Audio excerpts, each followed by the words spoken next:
Okay, just before I attach the caster and to the leg, I'm going to do something called grounding. So I'm going to take one component and I'm going to say this is the one that's grounded, this is the one that's fixed to the floor, doesn't move kind of thing. So I'm going to double click this so that the whole of that star one has been selected.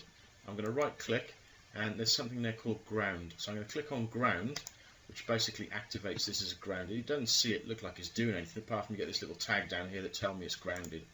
Okay, so I'm going to fix this to this. How am I going to do that? I'm going to go to Assemble, choose Joint, say Continue, and I'm going to zoom in on this component. And you can see if I click, so I get that circle highlighted right at the top. Okay, that's the first component. The second component is where it's going to go. So I want it to flick to the underside of one of these. So I'm going to zoom all the way out, and I'm going to flick it upside down so we can see all the holes. Now it doesn't really matter which one I choose first. I'll go for the closest one. Okay, that's my second component. I'm going to hit that one, and if you watch then, the thing actually goes and slides up into there.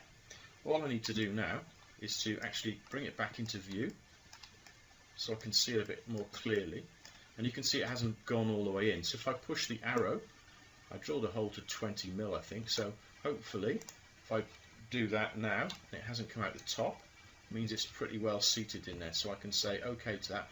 Remember 25, so I'm going to need to do that again. If I zoom out so you can see it, there's my component and it's now fixed into that thing. I'm just going to do the same thing one more time, but I'm not going to bring it in again. I'm just going to select this component now, right click on it, and I'm going to copy it. Now mine's gone off the window, but at the bottom of this window there's one that says copy, and then very same there, I'm going to go paste. Produce another one for me. Now it's in exactly the same position as this first one, so I'm going to move it. Okay, and I'm going to do exactly the same thing with this one now. I'm going to choose to do a joint. I'm going to go for the component which is floating on its own, which is this one here, so I'm going to push it so I can see it. Bring it up on the screen, on the very top of it, that bit there. Click that, go back to my base unit, turn it upside down, find a hole, that one will do. Slot that one in, let it find its position, and then I'm going to drag it up to the top to 25 again. Click OK. So if I zoom out again now, you'll see I've got two of them done.